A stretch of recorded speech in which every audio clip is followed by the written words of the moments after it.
but not me. So what explains this? Have years out of power created a new malaise in the Congress neural network? Are weapons of mass distraction now the only way to generate traction when the Congress party cannot find resonance on anything, including vote chori? Or has the whispered Congress dynamic taken hold that the only way to stay relevant and in the graces of the Gandhis is to make startlingly hostile claims, even if they scrape the bottom of the barrel, or in this case, even if they're completely out of character?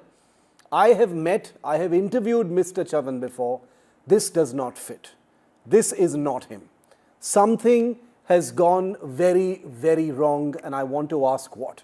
He says he will not apologize, and I do not think he needs to.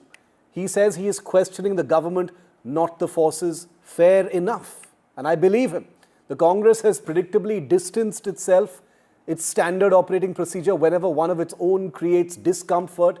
As someone who covered Operation Sindoor from the front lines, I believe hard questions must be asked. I've asked them on this show, as you well know. But those questions are for the government, not the military. Needless to say, every one of the claims that Prithviraj Chavan has made in this attack are entirely false, but that doesn't even need to be said. What Prithviraj Chavan intended with his totally out of character offensive remains a mystery to me. He has won no friends, and in trying to provoke attention, he has ended up joining an elite Congress club he could not be more unsuited for. मोदींनी का मान्य केलं? पहिल्या दिवशी आपला संपूर्ण पराभव झाला. 7 तारखेला जे हवाई युद्ध अर्ध्या तासात झालं, त्यामध्ये आपला टोटल पराभव झाला. हे कोणी मान्य करो अगर न करो, भारताची जी सैन्यामध्ये जी सुपेरियरिटी होती, आपल्याकडे जवळजवळ 12-15 लाखाचं स्टँडिंग आर्मी आहे, पाकिस्तानकडे 5-7 लाखाची. आपण खूप स्ट्रॉंग होतो त्या मानाने, पण ते सगळे संपले कारण त्याला युद्धच होणार नाही. त्यामुळे तुमच्याकडे 12 लाख सैन्य आहे का 25 लाख सैन्य आहे का 1 कोटी सैन्याला काय अर्थ राहिला नाही, कारण युद्धच होणार नाही, कोणी करूनच देणार नाही तुम्हाला. ते आत्ता आपण ऑपरेशन सिंदूरमध्ये पाहिलं की मिलिटरीची 1 किलोमीटर सुद्धा कुठं हालचाल झाली नाही. ते 2-3 दिवस झालं, ते फक्त हवाई युद्ध झालं, मिसाईल युद्ध झालं. आता पुढची युद्ध तशीच होणार आहेत. मग आपल्याला 12 लाख आर्मी ठेवायची काय गरज आहे का? मग त्यांच्याकडे दुसरं काहीतरी काम करून घेऊ आपण. बिल्कुल सवाल नहीं उठता. हाँ जी सर, नहीं सवाल नहीं उठता. सवाल मैं बात करूंगा ना डिटेल में. माफी मांगने का सवाल माफी का मांगो. लेकिन आपके हिसाब से स्टेटमेंट गलत था क्या सर? बिल्कुल नहीं. लोग मीडिया में वही सब जगह ऐसी चला कि अपमान हुआ है. मैं करूंगा, डिटेल बात करूंगा जी. I will talk to media properly. So are you apologising right now? अरे out of the question. So one is not here trying to fact check what Prithviraj Chavan said, but honestly trying to understand why he said these things. Who does it suit? Who is the audience? What benefit does it get him or the Congress party? Joining me live, Colonel S. Dinny is an Indian Army veteran, defense analyst, and also a member of the BJP. Sanjay Jha is a political analyst, formerly with the Congress party. Sanjay, I'd like to start it off with you. Not getting into the facts of what Prithviraj Chavan has spoken, because they're all, easily refutable. And I was there and I've reported on these. I've asked questions of the government and the military when it comes to Operation Sindoor.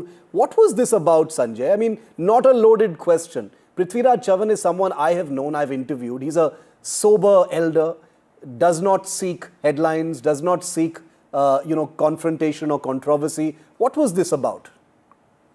Shiv, good evening to you and to my co-panelist on the program. I heard how the BJP reacted to Mr. Chavan's interview in Marathi, which he gave locally here in Maharashtra. Let me put it in perspective, and I need to be very forthright here. Understandable that the BJP has always treated the Indian armed forces as if it is part of its larger political strategy. I think we need to decouple that. The Indian Defense Services and its brave army is not part of the conversation that Mr. Chavan is talking about. What did he really mention? And this is important, and I need to put it in the public domain. I don't want to get into the politics of BJP, who haven't even apologized for Pulwama or Pahalgam or taken any accountability. Let's forget that. I want to tell you 4 very short, publicly established facts that cannot be refuted. Number 1, on the day that the ceasefire was announced on May 10th, Shiv, General VP Malik, I'm sure you read his tweet, expressed a lot of shock, and I have a lot of respect for Mr. Malik. I have met him before, General Malik rather. He was the chief of army staff during the Kargil war. And he asked a very pertinent question. What did we achieve by this suddenly abrupted ceasefire? Number one. Number two, you have the chief of defense staff, General Chauhan, who in Singapore said that yes, some jets were lost and we had to do a recalibration of our military strategy. And India was successful in going ahead and bombing the terrorist infrastructure in Pakistan. I don't think we are even debating the success of the armed services. Point number three, you had a very responsible Captain Shiv Kumar, part of the defense attaché in Indonesia, who said that there was political intervention that prevented the Indian army from going ahead with its logical conclusions as to how far they would have taken the military conflict. Point number four, and this is the other worrisome point. I'm not even getting down to how many times Trump publicly kind of said that Modi was responsible for the ceasefire. This is an official document, Shiv. And let me end with this. US congressional document, I'm sure you are aware of that, which came out in November, and this is what it says. This is the view of the US government, which means it is supported by the entire Western media and the Western political systems. And it said, Pakistan's military success over India showcased Chinese weaponry. I can tell you in conclusion, India did well. Our defense services were brilliant, but we allowed Pakistan in misinformation, disinformation, or information war to kind of actually neutralize all the good work that we did. But Sanjay, I've allowed you to complete your point because I always know that you make sensible points. And all of the points that you've just raised are correct points, but there is a vast distance between the legitimate points that you've raised and the black and white things that Prithviraj Chavan has said. India was defeated on the first day. Our Air Force was grounded. We could not hit back. We lost, many planes on the second day. We couldn't do anything. The army did not do anything. Why don't we redeploy them on other work? Colonel Dinny, there are questions to be asked. I have raised them on my show repeatedly after coming back after 30 days in Kashmir. But this was not an inquiry. This was not a fair-minded questioning of the system. Oh, absolutely, Shiv. You have covered this particular conflict, and also you would remember the India-China conflict as well. Yeah. Nobody is against asking questions. Not even the armed forces. The armed forces are part of the same system. We are a democratic country, so there is no armed forces person will ever say that why ask questions. That is not the issue. Here, Mr. Chavan has not asked questions. He has made a statement that on the first day of the conflict, we were defeated. He said that to the words to that effect that no aircraft could fly. I mean, no aircraft could fly on the first day. That's a statement which he's made. From where has he got this information? Like rightly you said at the start of your program, it's actually becoming, it's time wasting again to go back to the same incident, to revisit all those things. So what happens to all those fighter pilots who had flown all those aircrafts? What happened to those 9 terrorist camps? How were they bombed? If nothing was on air and nothing happened, we were defeated the first day itself. Yeah. What happened? How could 12 of the air bases were destroyed? Did he see the photographs of the runways? Did he see the photographs of the hangars? Did he see the photographs of the terrorists being after the last raids where the uniformed soldiers are standing? Yeah. Are there not facts? Are there not proof? Now, and can he show even one person, one Indian Air Force or Indian armed person who were killed during this operation? One. I'm asking one, not a single. So where is the question of being defeated? The whole world knows, and I have seen your couple of programs in which you have brought the best of the best aviation experts, and they have said that this is one of the operation in which many of the nations could not even fathom that how did they go about and do this kind of operation. So a classical operation in which Indian Air Force stood out in every sphere of whatever they did has now the narrative has been shifted to, we have lost aircraft. From day one, we have lost aircraft. This is what the narrative being said. And unfortunately, knowingly or unknowingly, we are playing into the hands of the Pakistanis. What Mr. Jha has said is right. Information warfare, they are far ahead of us. And that is why Mr. Munir is become the field marshal. Yeah. After losing a war, because he could make this propaganda, he's been promoted himself to a field marshal. Now, who supports this kind of propaganda in India?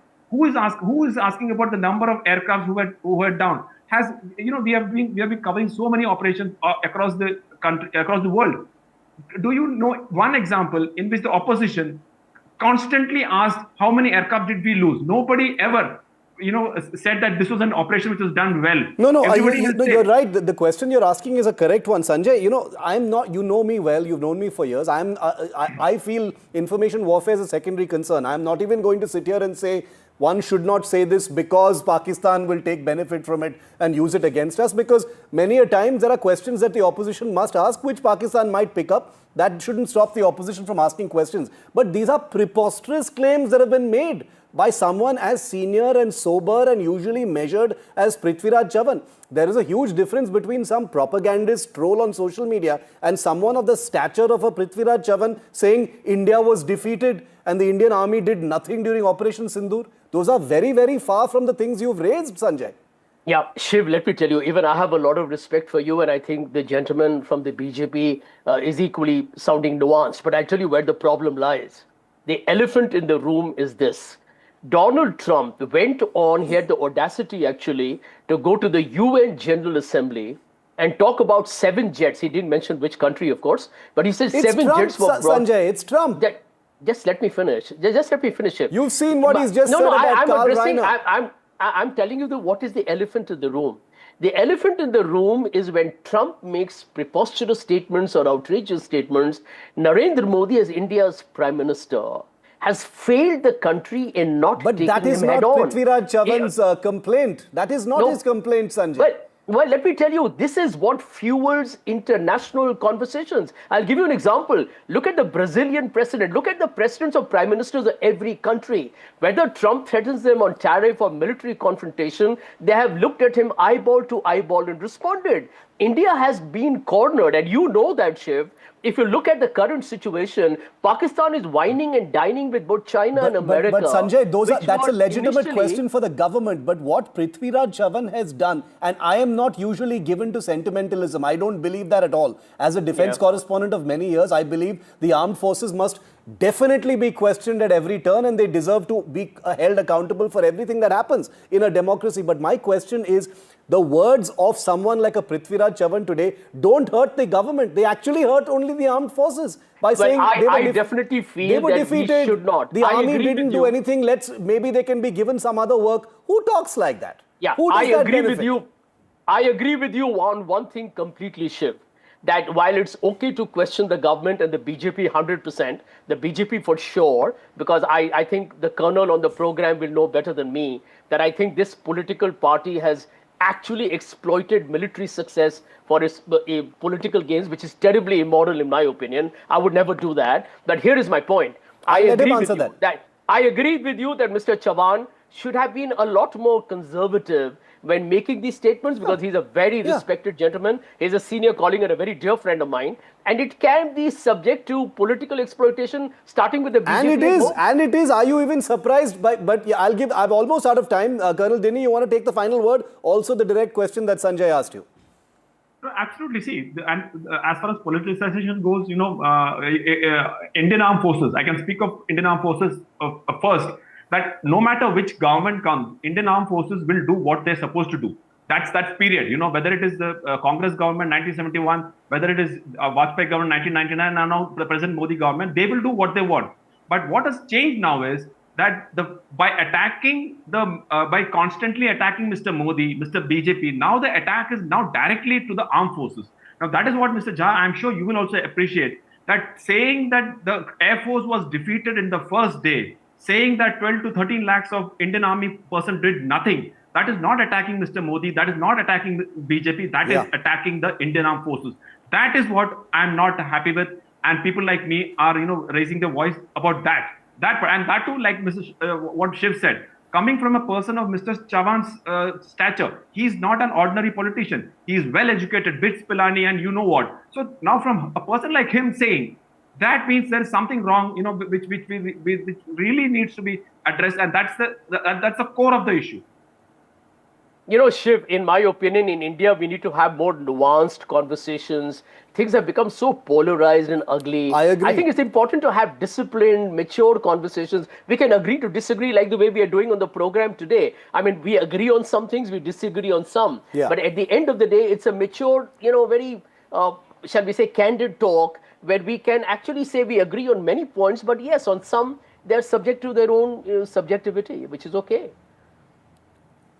This is one show where, I can imagine, I don't watch other channels at this point of time because I'm anchoring, obviously, but I'm sure that on other channels, there will be anchors jumping up and down, expressing kind of farcical outrage over these comments. And that usually is the easy way out. Sanjay, you know this very well because you're a frequent denizen of those debates. But here we're talking about a sober guy like Prithviraj Chavan, a guy who's been chief minister, very respected. Journalists love him because he's so approachable, so accessible. As Colonel Dinny said, he's not seen as a hawk when it comes to these kinds of things, avoids controversy, generally media shy. And yet he comes out in a very out of character way, says these things. It just makes you wonder what is actually going on. Why would something like this happen? Why would a topic like this actually come up? I think Sanjay is right when he says we live in extremely polarized times. I'll give the last word to Colonel Dinny on this. Any final words on this? Operation Sindoor, 8 months out, is still a hot topic where the two parties are attacking each other. See, Shiv, and I'm sure Mr. Jha would agree that Operation Sindoor was one of the classical operations carried out by the Indian Armed Forces. The Indian Air Force did, what they did. The Indian Army did what they did, and the Indian Navy was poised to do what they were supposed to do. But the fact is that we could achieve the results, and the results was there to be seen. That's why the Air Chief Marshal said the ghost of Balakot has been buried forever. That's what he said. So the point is that today the whole world recognizes Indian Armed Forces for the operation which was carried out during Operation Sindoor, the professionalism which they showed, and also one thing which we must appreciate, Shiv. It is very easy to start a conflict.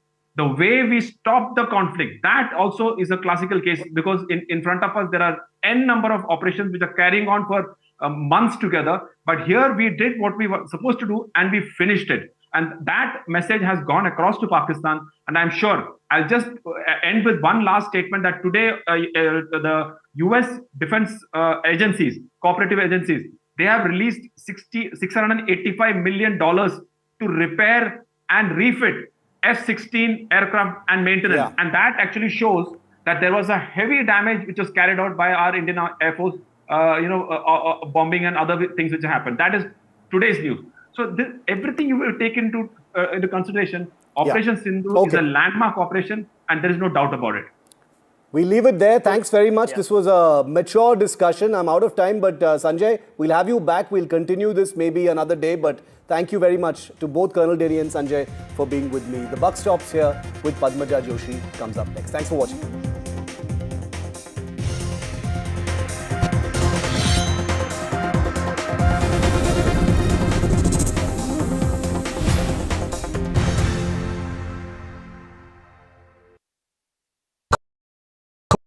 Fenesta Windows, beautiful and durable designs, installation से maintenance की life long customer service.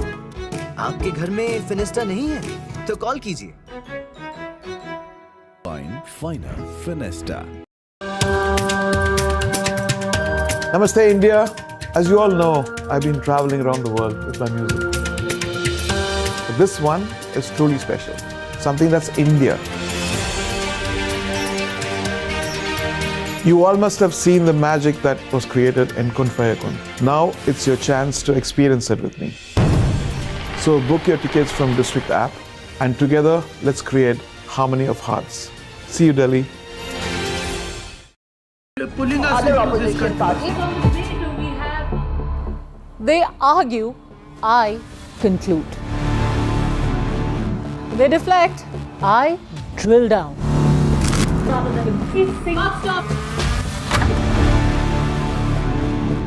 This isn't a free-for-all.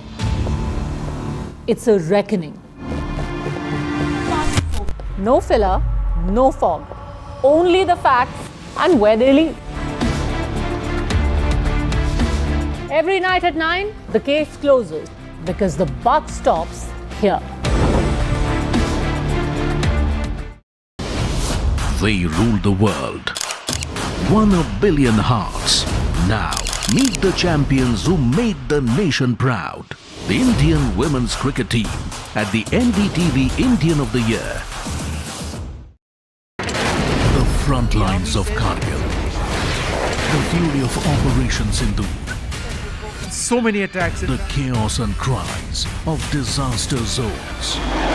To fighter jet cockpits. And the world's most defining interviews. It's incredible. He has seen history break. Live, unfiltered. 20,000 hours of live broadcasting. Welcome to Left, Right, Centre. Hard facts. War-struck country. Hard questions. In the Ukraine. 30 years of trust. In the Kargil area. North Ukraine. In France. In Italy. At Srinagar. Vishnu Shom for NDTV. Vishnu Shom. Only on NDTV.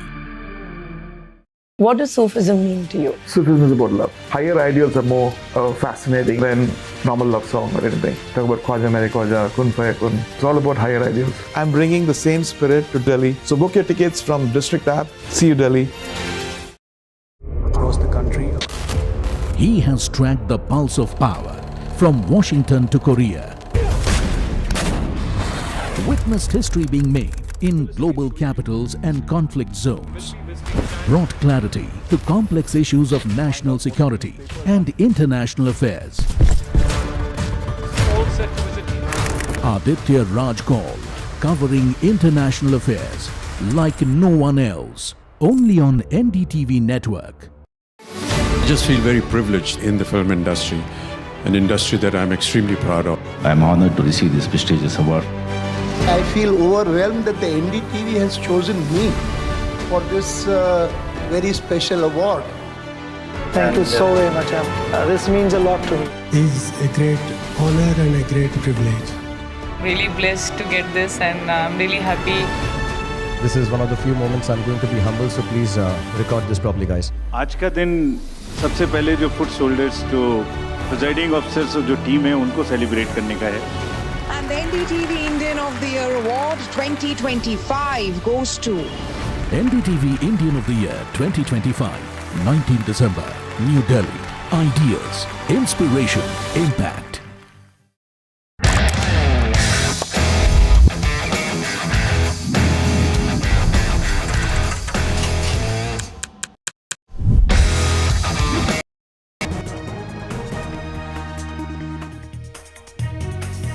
Good evening and welcome. Thanks very much for tuning in to NDTV. I'm Padmaja Joshi, and on every story that matters, the buck stops here. And the biggest story of the day, what is happening around the world thanks to the attack in Australia. The Bondi Beach terror attack has once again pushed the global spotlight squarely onto the threat of Islamist terror, not just in Australia, but worldwide. As far as the investigation is concerned, the surviving attacker, 24-year-old Naveed Akram, has been charged with 59 offences after waking up from coma on Tuesday. These charges